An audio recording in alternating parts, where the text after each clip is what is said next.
Welcome back to English Sprout TV. I'm Alex. And I'm Emma. Thanks for joining us today. Emma, I have a question for you. When someone asks you, what do you do every morning? What tense do you use to answer? I would say I drink coffee, I check my phone, I brush my teeth. That's simple present, right? Exactly. And what if I ask, what did you do yesterday morning? Oh, that changes everything.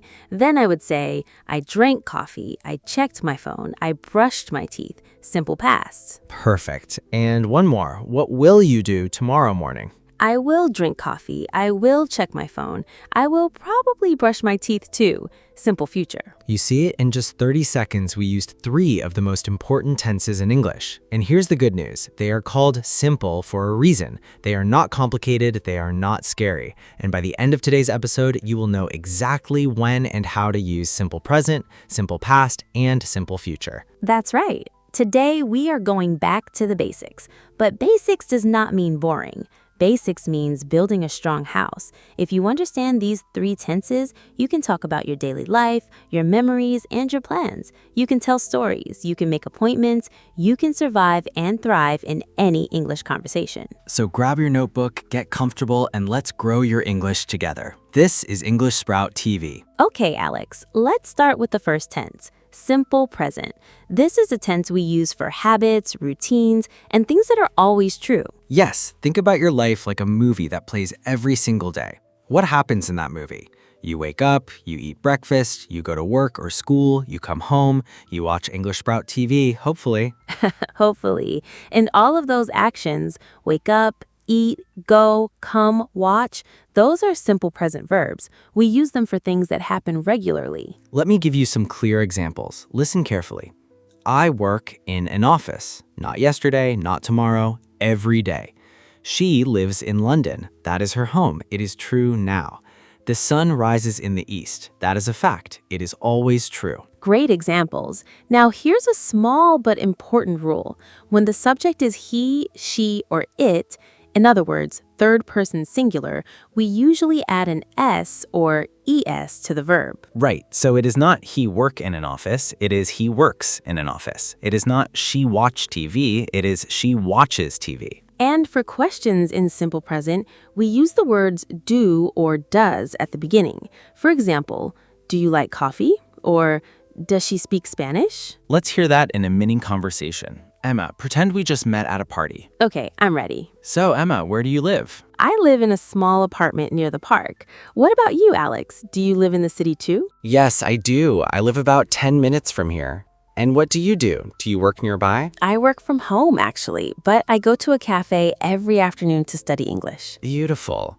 Did you notice? Live, work, go, study, all simple present. All routines, all regular life. Now let's talk about one more use of simple present. We also use it for schedules and fixed times. For example, the train leaves at 6 o'clock, or the class starts at 9. Even if we are talking about the future, if it is on a schedule, we can use simple present. That is a super useful tip. So remember, simple present equals habits, routines, facts, and schedules. It is your everyday tense. All right, Alex, we covered the present. Now let's travel back in time. Simple past. Ah, the past. This is where we tell our stories. This is where we share what happened yesterday, last week, last year, or even 10 minutes ago. The most important thing about simple past is this. The action is finished. It started and it stopped. It is over. For example, I watched a movie last night. The movie started, the movie ended, finished. Or, she visited her grandmother on Sunday. The visit happened. It is done. Simple past. Now, here's where many beginners get a little nervous. In English, we have 2 types of past verbs, regular verbs and irregular verbs. Regular verbs are easy. You just add ed to the end. Work becomes worked. Play becomes played. Watch becomes watched. Clean becomes cleaned. But irregular verbs, they like to be different. They do not follow the ed rule. For example, go becomes went, eat becomes ate, drink becomes drank, see becomes saw, Have becomes had. Yes, and there is no magic trick for irregular verbs. You just need to practice them. But here's some good news. The most common verbs in English are irregular, and you'll hear them so often that they will start to feel natural very quickly. Let's practice with a story. Alex, tell me about your weekend. Use simple past. Okay, on Saturday morning, I woke up late. I made some coffee and I ate toast with jam. Then I cleaned my apartment because my friend visited me in the afternoon. We walked in the park and we talked for hours. In the evening, we cooked dinner together. After that, I felt very tired, so I went to bed early. Wow, that sounds like a nice Saturday. And listeners, did you catch those past verbs? Woke up, made, ate, cleaned, visited, walked, talked, cooked, felt, went. Some regular, some irregular, but all simple past. Now, how do we make questions in simple past? We use the word did. Did you wake up late? Did your friend visit you? Did you cook dinner? And here's a very important detail. When you use did, the main verb goes back to the base form. You don't say, did you went? You say, did you go? You don't say, did she ate? You say, did she eat? That is a classic beginner mistake, and it's totally normal. Just remember, did already carries the past. The main verb does not need to. Let's hear a quick dialogue. Alex, ask me about my vacation. Emma, did you go on vacation last month? Yes, I did. I traveled to the mountains. I stayed in a small cabin and I hiked every day. The weather was beautiful and I took hundreds of photos. That sounds amazing. Did you travel alone? No, I didn't. My sister came with me. We drove there together and we listened to music the whole way. Excellent.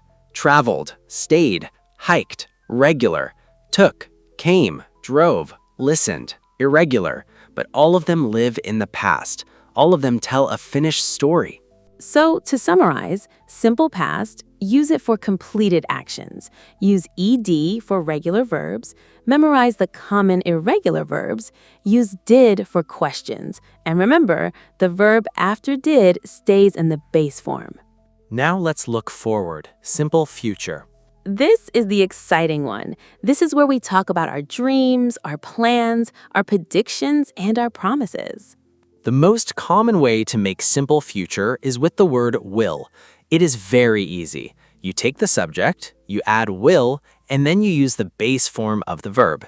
I will eat. She will call. They will arrive. We will learn. We use will for spontaneous decisions. Imagine you are at a restaurant. The waiter says, "Would you like dessert?" And you think for a second and say, "Yes, I will have the chocolate cake." You did not plan that. It is a decision in the moment. We also use will for predictions. I think it will rain tomorrow. I believe she will pass the exam. I'm sure you will love this movie. And for promises and offers. I will help you with your homework. I will always be your friend. Don't worry, I will call you later. But Emma, there is another way to talk about the future in English. We can use going to. Yes, going to is for plans and intentions. When you already decided something before speaking, you use going to.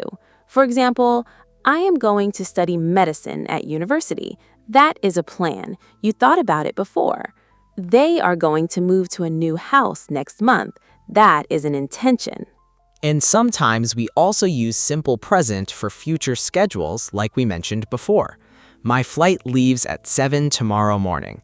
But for general future talk, will and going to are your best friends. Let's compare them in a conversation. Alex, we are planning a party. Okay, Emma, I will bring the drinks. I just decided now. Great. And I'm going to make a big salad. I already bought the vegetables yesterday. Perfect. I think our friends will have a great time. I agree. And I will take photos so we can remember the night. Did you hear the difference? I will bring, spontaneous decision. I am going to make, planned intention. Our friends will have, prediction. I will take, promise. Now, let's make sure we're clear about negative and question forms. For will, the negative is won't. I won't forget. She won't be late. For questions, we swap the subject and will. Will you come to the party? Will they help us? For going to, the negative is not going to. I am not going to eat meat. He is not going to work tomorrow. And for questions, are you going to study tonight? Is she going to call us? So simple future is not just one thing. It is a toolbox. Will for quick decisions, predictions, and promises. Going to for plans and intentions. And both of them help you talk about tomorrow, next year, and the rest of your life. Okay, Emma, let's do a quick recap. I want our listeners to leave today with total clarity. Let's do it. Simple present first. Simple present. Habits, routines, facts, schedules. I work. She works. Do you work? The train leaves at 6. Simple past. Finished actions, stories, memories. Regular verbs add ed. Irregular verbs change completely. I worked. She went. Did you eat? Yes, I did. No, I didn't. Simple future. Plans, predictions, promises. Will for spontaneous decisions and guesses. Going to for intentions and preparations. I will call you. I am going to visit Paris. Will it rain? Are you going to come? Beautiful. 3 tenses, 3 time zones, present, past, and future. If you can master these, you can tell people who you are, where you came from, and where you are going. Now, here is your homework. Yes, we give homework here at English Sprout TV, but it is fun homework. We want you to write 3 sentences in the comments, 1 in simple present about your daily routine, 1 in simple past about something you did yesterday, and 1 in simple future about something you will do or are going to do tomorrow. For example, I drink tea every morning. Yesterday, I walked in the park. Tomorrow, I am going to study English for 30 minutes. We read every comment and we will reply to as many as we can. This is your chance to practice. Do not be shy. Do not worry about mistakes. This is a safe place to grow. Also, if you enjoyed this episode, please give us a thumbs up. It really helps more learners find English Sprout TV. And if you're new here, hit that subscribe button and the notification bell. We post new episodes all the time, and we cover everything from grammar and vocabulary to real-life conversations and pronunciation tips. And one more thing, share this video with a friend who's also learning English. Learning together is always more fun. You can practice these tenses with each other. Ask your friend, what did you do yesterday? What are you going to do this weekend? What do you usually do on Sundays? That's it for today. Thank you so much for spending this time with us. Remember, every small step you take in English is a step forward.